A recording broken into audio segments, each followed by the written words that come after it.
Hello everyone, কেমন আছেন সবাই? আশা করছি সবাই খুব ভালো আছেন আর সুস্থ আছেন। তো আজকে আমি চলে এসেছি আরও একটা নতুন ধরনের ব্লগ নিয়ে। আমি এখন মোটামুটি সুস্থ আছি, হাতটা অতটা কাজ করছে না। আরও সময় লাগবে বলেছে ডাক্তাররা, আর বাবা মাও বলছে যে সময় লাগবে, সবাই বলছে সময় লাগবে। কি করা যাবে? আজকে আমি অনেক জামা কাপড় কেচেছি বন্ধুরা। আজ মা বললো কি যে মায়ের সময় নেই, তো ওই জন্য আজকে আমার অনেক জামা কাপড় কেচেছি।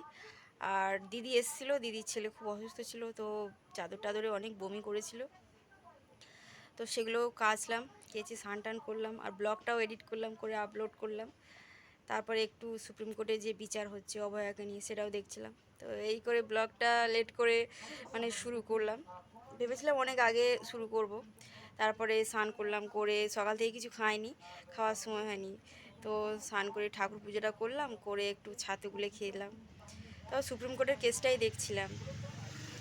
তো ব্লগও এডিট করা হয়ে গেছে, আর ব্লগটা আজকে আমি এখন থেকে শুরু করছি। মোটামুটি কাজ অনেকটাই গুছিয়ে নিয়েছি, দিদির রান্নাটাও মোটামুটি কমপ্লিট হয়ে গেছে। আজকে যেহেতু বৃহস্পতিবার নিরামিষ রান্না হবে, তো দেখি কি কি রান্না করেছে। আমি জানি না দিদি কি কি রান্না করেছে, রান্নার দিকে তো আমি যাইনি। তো এখন থেকে এই ব্লগটা শুরু করছি। যদি ভালো লাগে প্লিজ লাইক করবেন এবং আমাকে সাপোর্ট করবেন। তো লাঞ্চটা আমার করা হয়ে গেছে, আর আজকে লাঞ্চে ছিল, যেহেতু বৃহস্পতিবার সেহেতু লাঞ্চে আজকে ডাল ছিল, পটল আলু তরকারি ছিল, আর করলা আলু ভাজা ছিল। তো খেয়ে দিয়ে নিয়ে আমি আবার সুপ্রিম কোর্টের কেসটা দেখতে বসে গেছিলাম। আজকে তো সুপ্রিম কোর্ট বলেছিল যে সিবিআই স্ট্যাটাস রিপোর্ট দেবে, তো দেয়নি। সিবিআই বলছে যে 5 দিন পরে ওরা কাজে জয়েন করেছে, তাই এখনও রিপোর্ট তৈরি করতে পারেনি, সিবিআইয়ের অ্যাডভোকেটরা বলল। তো দেখছিলাম, বাবা এসে একটু দুধ দিল, বললো এটা গরম করে নে। তো গ্যাসের ওভেনটা জেলে দুধটা গরম করে নিলাম।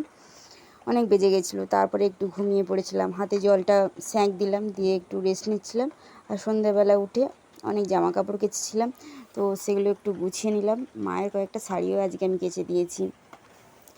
আমি রান্না করিনি, তারপরে দিদি ভাত রান্না করেছিল, একটু রাতে সিদ্ধ ভাত করেছি, আর ওবেলার তরকারি ডাল ছিল, তো মা বললো সিদ্ধ ভাত করতে, তো দিদি একটু সিদ্ধ ভাত করেছিল।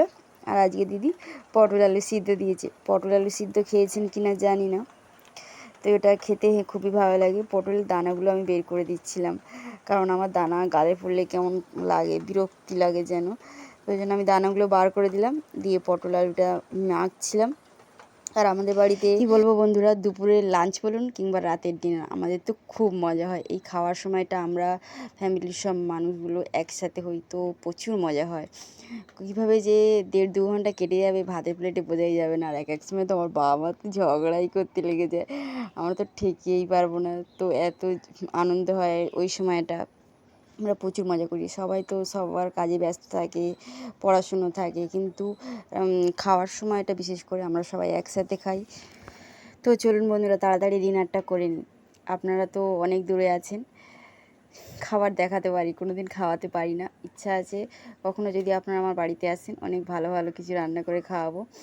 তো পটল আলু সিদ্ধটা একদিন বাড়িতে বানিয়ে খাবেন, দেখবেন খুব ভালো খেতে লাগে। আর আজকে আমার সাথে সময় কাটিয়ে আপনাদের ভালো লাগছে, তো প্লিজ সুন্দর সুন্দর কমেন্ট করবেন। একটা একটা না একটা দুটো ওষুধ এখনও শেষ হয়নি, খেতে বাকি আছে। যেগুলো 1 মাসের ওষুধ লিখেছিল সেগুলো এখনও বাকি আছে। তো ওই ভাত খাওয়ার পরে ওষুধটা খেয়ে নিচ্ছি। হাত এখনও ঠিকঠাক হয়নি, বলেছিল ডাক্তারের কাছে যেতে, যেহেতু কর্মবিরতি রাখছে ডাক্তাররা, তো ওই জন্য যেতে পারিনি, কিছু করার নেই আমার। তো যাই হোক, ওষুধটা খেয়ে নিই।